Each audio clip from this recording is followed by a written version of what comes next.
Welcome to Scream Therapy. I'm your host, Jason Schreurs. In October of 2018, I found myself in the hospital, sitting across from a psychiatrist who was telling me I had bipolar. I was sent home with a bunch of medication and laid on the couch for a week. I had my iTunes library on shuffle, trying to shake the hornet's nest from my head. Ever since I was a kid, I've been using loud music as a form of therapy. Punk rock and mental health have always been connected. This podcast looks at that connection through the lens of different guests. This is Scream Therapy.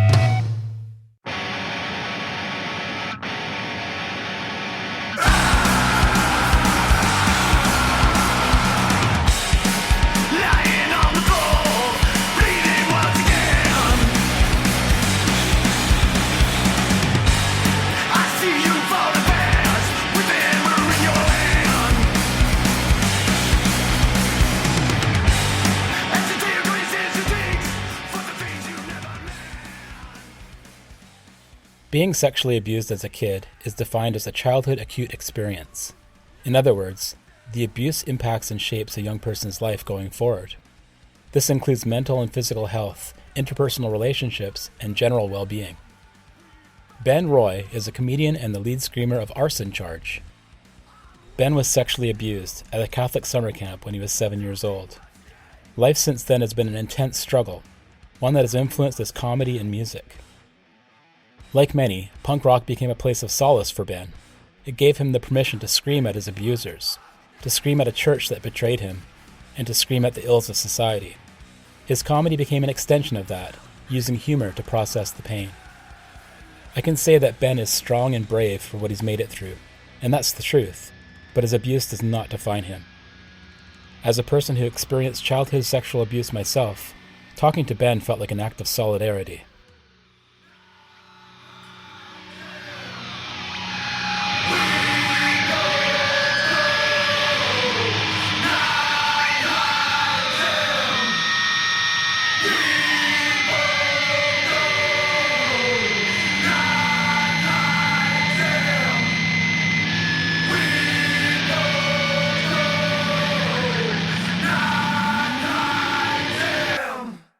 My name is Ben Roy. I'm a comedian and a musician. I play in a band called Arson Charge, and it's based out of Denver. And I also play in another punk rock band called Spells. I've been playing in Spells for about 12 years. Arson Charge for about a year. Our album, it's called The Dying Light. I got into music before I ever did anything. I started playing music. I was probably 14 or 15 years old. And a lot of it was for my mental health. Music was the first avenue that I found where it was okay to express my sadness and my emotions and vulnerability in a manner that got me congratulated for it. I grew up in Maine in a very rural environment where you weren't supposed to show a lot of emotion. Men aren't conditioned to talk about their feelings. That was always just cutting me down for it. But playing punk rock and playing hardcore was the first time where I was allowed to express those emotions and allowed to express my anxiety and feelings of depression and vulnerability and fear. And it was cool because I was screaming it and I was making it. And so it was really the first outlet I ever had to expressing how I felt. I haven't felt comfortable in my skin since I was 9 or 10 years old. And so music has been therapy, art therapy for over 30 years now. And still to this day, if I'm writing a song, if I'm feeling a certain way, or if I'm struggling with something, or I'm mentally chewing on something, writing a song is still the easiest way for me to convey that. We all have that punk rock moment in our lives where we first were introduced to a certain band or came across a show. Do you remember what that moment was for you? Oh, yeah. Like it was yesterday. I was still in middle school, so I don't know exactly how old, probably 11 or 12, but we were skateboarders and we were skateboarding outside of a football game in the parking lot. Uh-oh. Yeah. I may have even been in fifth grade, but I think it was like sixth grade. And I was listening to a lot of rap and hip hop because it was at the time that like Yo MTV Raps was super popular, and I remember skateboarding, and this older kid from a different school was skateboarding in the parking lot too, and we started talking to him, and I was like, "Yo, that's dope." And I was like, talking like that, and then I remember him being like, "You need to listen to this." And he gave me the Violent Femmes, and I'll never forget that was my first into it was Blister in the Sun.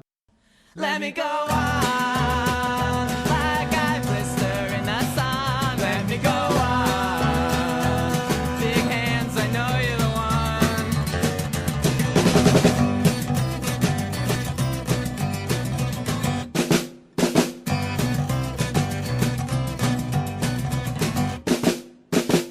And I was like, whoa, this is awesome. I'd not heard music like that being in Central Maine.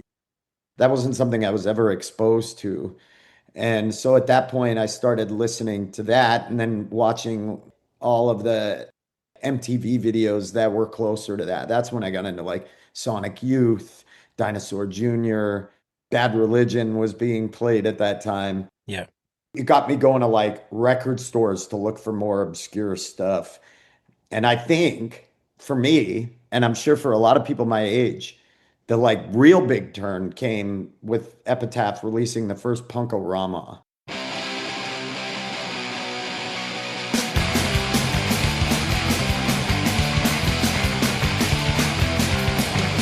do what you want, but don't do it around me. Idleness, anticipation, breed apathy. And that's when I started hearing like Rancid and Gas Huffer was on it Yeah. and Wayne Kramer and No Effects. Like that really like opened my eyes at that point. I was like, this is the music I've been looking for. Definitely a cloud parting moment for sure.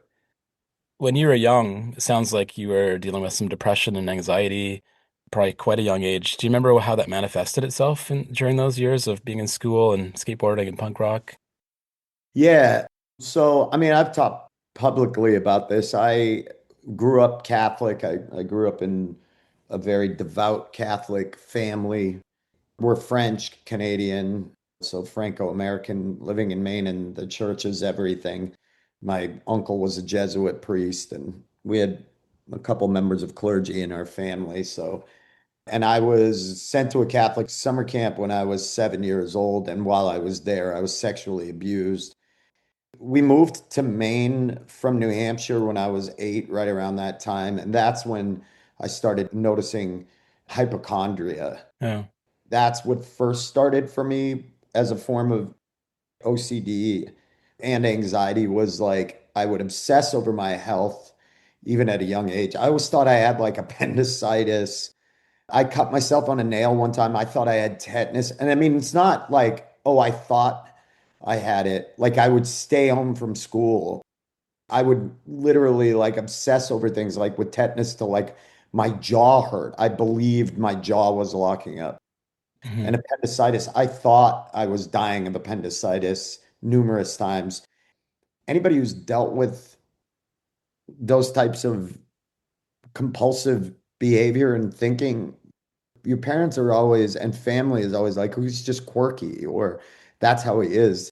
I don't think they fully grasp how troubling it is and how exhausting it is to manage thinking like that throughout a day. I remember it starting in grade school. And then I remember having now what I know to be symptoms of anxiety, heart fluttering, tightness in my stomach, shortness of breath for no reason, just they would just come on. But it really wasn't until I think I was 15 years old. I think I was a freshman in high school. I had a massive panic attack. I ran from class. I ran home from my school. I was out of school for a while because they kept coming.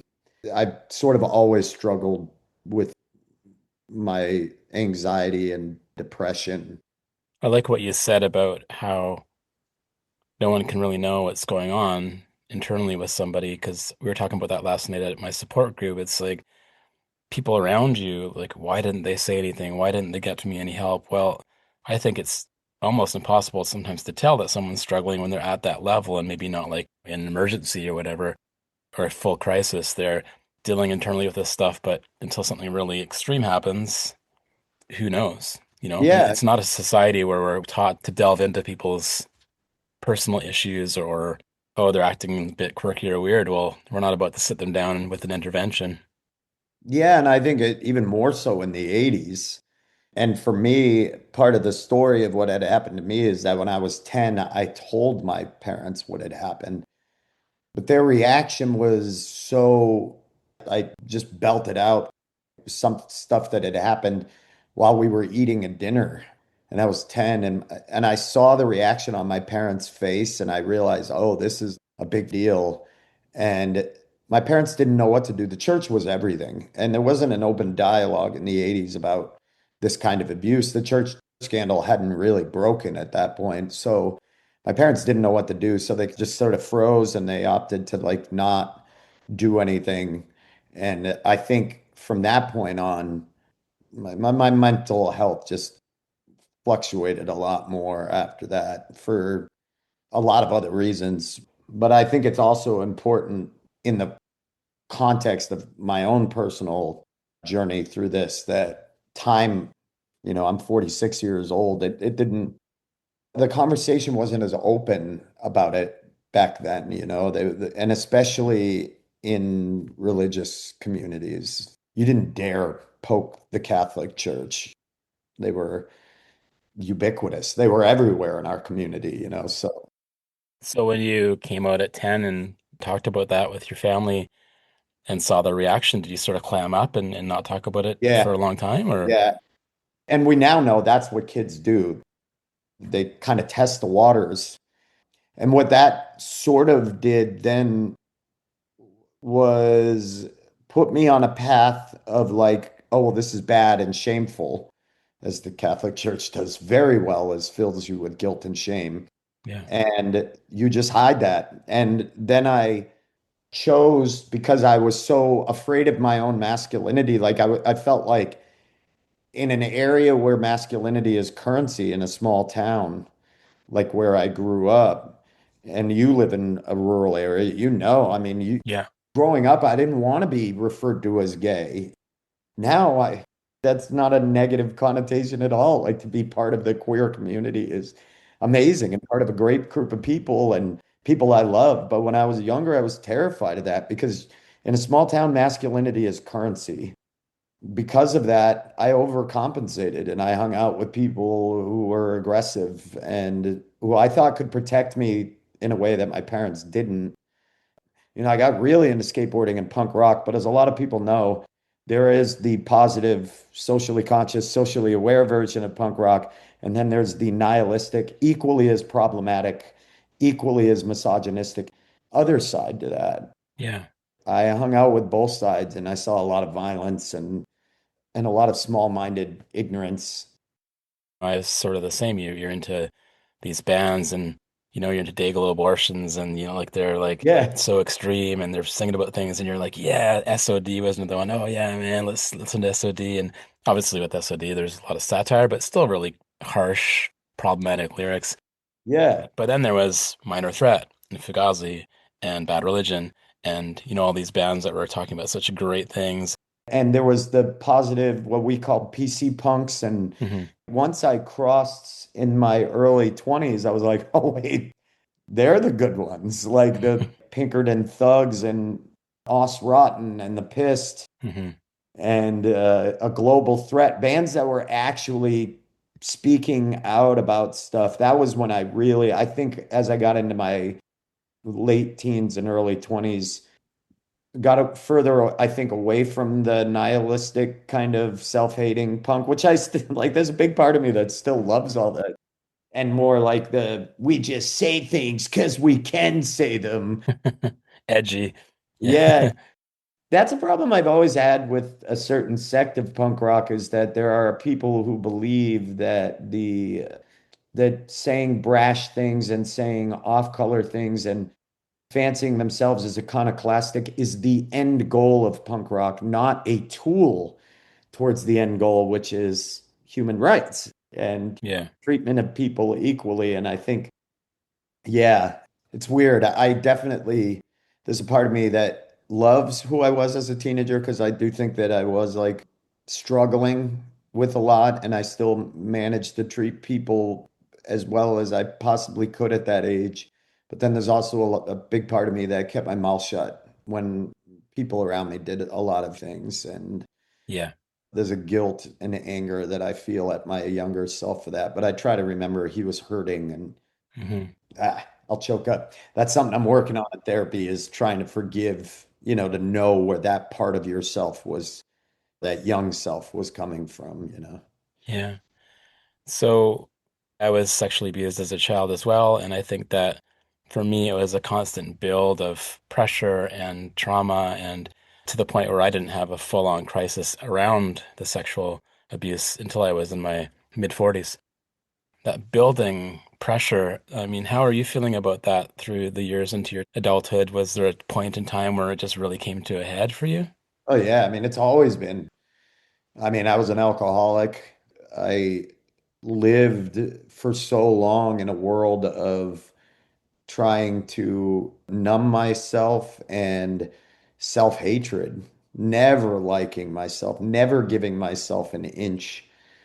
And in some ways, it's part of the reason why I did fairly well, like why I was able to make a TV show, why I've done all the things I've done in stand-up and music, because I would push myself so hard to a point where I don't think I was enjoying. I mean, I would break down all the time. At 30, I had a wife and a son, and I wasn't changing. My drinking would explode, and when I was drunk, I would just be awful. Thankfully, I wasn't physically abusive to my wife and son, but I was definitely verbally abusive, angry, just unpredictable. And at 30, that was when I had my first of like a major wake up call of like, I need to stop. And so I quit drinking in 2010. And I still to this day, I'm over 15 years without drinking. It's great. Yeah. But I have never fully embraced liking myself. I can't even say it without tears coming up. Yeah.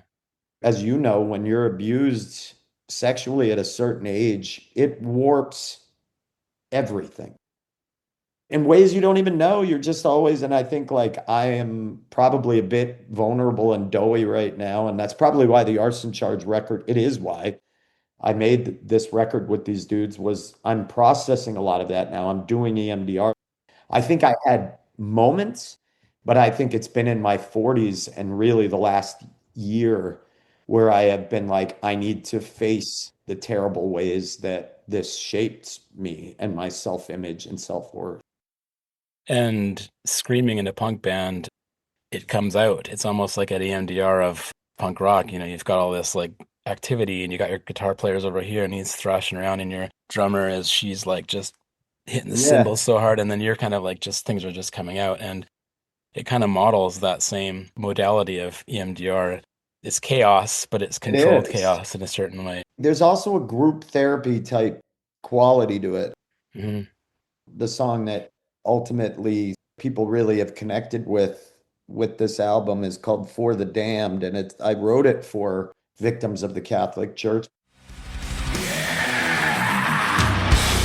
Let's start with what I do know. Blonde hair and rust, I'm just 7 years old. I've witnessed things I can't hide. Stolen. It's about that and about what happened, and a song of solidarity to victims of Catholic abuse. Yeah, there are people that come out and they say, "Man, thank you," or they hug me.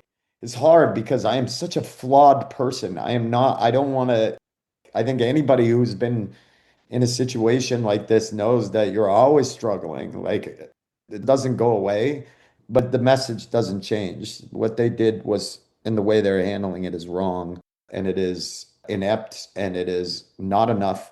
And I think I try to remember that. And I see that people connect with that. So it almost becomes a group therapy form of thing, like where people will tell me, like, hey, this means a lot. I'm with you, that kind of a thing. So. Yeah, the screaming along to the songs and being in the crowd, being on the floor, a lot of punk shows on the floor and total Yeah. group therapy. Even the rituals of slam dancing, stage diving, all those things have a group therapy sort of quality to them. The irony of it is that it is very mass-like. It's very church-like. It's you know when to chant along, you know when not to, there are rules. We've made our own church. Yeah, yeah, we have. And one that is imperfect like humans are, but is not nearly as problematic and has wrought as much damage as the Catholic Church has for centuries. I totally relate to what you're talking about before about essentially running from what had happened, and either it's metaphorically or actually running. I never really slow down. I'm always kind of on the go, and I've been like that for many years. I've slowed down now that I've been diagnosed with bipolar, medicated. I've found a bit of a calm. But one time I was talking to my counselor, and she's like, "Well, why are you always so busy doing things? Can you just relax, sit down and read a book?" I'm like, "No, no, I'm running. Like, I'm running away." And then it dawned on me, okay, I'm running away from what had happened. I have an album, a stand-up album called Take the Sandwich. The album name is about how if elderly people offer you a sandwich, take it. Because it's not about the sandwich, it's about giving them purpose. Yeah. But in it, that's what I say. I'm like, you run all of your early life and you're running, and it's high school and then graduation and you're running, and then it's your first job, and then it's a relationship and you're running and you're running, and then you get to 40 and you stop and you're like, I'm going to settle down. And then you realize life was running behind you the whole time. And it catches up and it's like, hey, I was trying to stop you. I've been yelling for you. And that's what it felt like, is like when I hit 40, my son, he graduated. My ex and I split. We're still very close, but it was time. My ex had dealt with a lot of the ups and downs, and I'm alone for the first time in 20 something years where I'm on my own. My son is building his life. That was when it all hit me. Hmm. My ex-wife is a social worker. She gave this great analogy, and she's like, a lot of people will go into therapy like it's home improvement. They're remodeling. I want to do things differently, and you start ripping up your flooring, and then you get to the asbestos, and you're like, oh, Jesus, if I dig into that, it's going to be the air. It's going to get, I'll just put some new flooring over it. We'll deal with that later. Or you drill into the asbestos, and as you know, as I'm sure you've dealt with, it kicks up in the air and it stays up there for a while. And I think, but it is the work that has to be done to remove that toxic. Being sexually abused changes everything. It changes your sexuality. It changes how you view other people. You view yourself. It's awful. You got to dig into it at some point, and it sucks. It's painful. I was under this assumption that I would uncover all these things that I can't remember, bring in all these details and these visuals and things that had happened and why this. What ended up happening is I ended up just working on listening to my body, breathing, paying attention to how I was feeling certain ways. And things did come up, but it's almost like protected myself from the asbestos or something. And Yeah. I got as much as I needed out of the home renovation project. And then I was comfortable with my surroundings. I think that that's a huge part of it. I think there are a lot of ways to go for different personality types. For some, and I think I'm kind of getting to that point similar, because I do the same thing. There are just things that end in black that I don't remember. Exactly. And I'm like, if only I could remember more. And my current therapist was like, for what reason? What are you going to do with that? Digging for trauma. Validation that I should feel this hurt or this damaged. It's any number of things. I don't know. Like when she asked me, I was like, I can't answer that.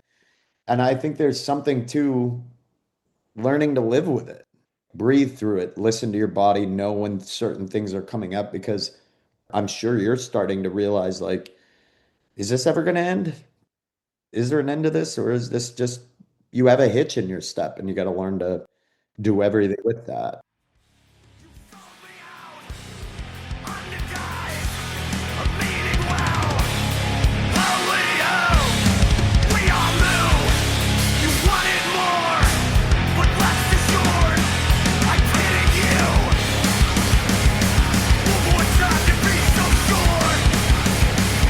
One more time to even score.